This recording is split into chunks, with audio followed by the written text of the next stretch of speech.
സോളമാ കുണ്ടുകുഴി. റോഡാകുമ്പോ കുണ്ടും കുഴിയൊക്കെ ഉണ്ടാവും. എത്രയോ എടാ കുഞ്ഞാടെ, നിന്റെ അച്ഛനാടാ. നല്ല ബഹുമാനമുള്ള പയ്യനാ. എന്നാ നീ നിന്റെ അമ്മേനെ അവന് കെട്ടിച്ചു കൊടുക്കടാ, എന്നിട്ട് അച്ഛാന്ന് വിളിക്കൂ. എടാ 2 കൊല വിറ്റ കാശാ നിന്റെ തലയിൽ ഇപ്പൊ ഈ തൊപ്പിയായിട്ടിരിക്കുന്നേ. പിന്നെ കൊല എടുത്ത് തലയിൽ വെക്കാൻ പറ്റുമോ? ഇവനെയൊക്കെ 10 മാസം ചുമന്ന് പറ്റതൊക്കെ വെറുതെയാ. അമ്മച്ചി എപ്പോഴും ഇങ്ങനെ 10 മാസത്തിന് കണക്ക് പറയില്ലേ? അമ്മച്ചി ഒരു കാര്യം ചെയ്, ഈ കൊട്ടലേക്ക് കയറിയിരിക്കെ. എന്നിട്ട് ഞാൻ എന്റെ അമ്മച്ചും ചുമന്നുകൊണ്ട് ഒരു 12 മാസം ഇങ്ങനെ നടക്കാം. എന്നിട്ട് ആ കണക്ക് അങ്ങോട്ട് വീട്ടാ പലിശ അടക്കാം.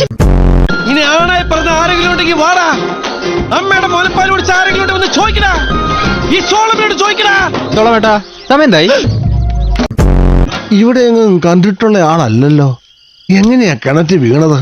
എങ്ങനെയാ വീണതെന്ന് വീണ്ടും കാണിച്ച ആള് തട്ടിപ്പോവില്ലേ അപ്പ? എന്താ പേര്? വെസ്കണുവിന്റെ നാട് എവിടെയാ? വൈദവൈ കിണറ്റിനടിയിൽ ഓക്സിജൻ ഉണ്ടായിരുന്നോ? ഇല്ല, ഞാൻ ഒറ്റയ്ക്കായിരുന്നു. തല വെക്കാനായിട്ട് അടുത്ത റെയിൽവേ പാളയിലുള്ളൂ അപ്പ.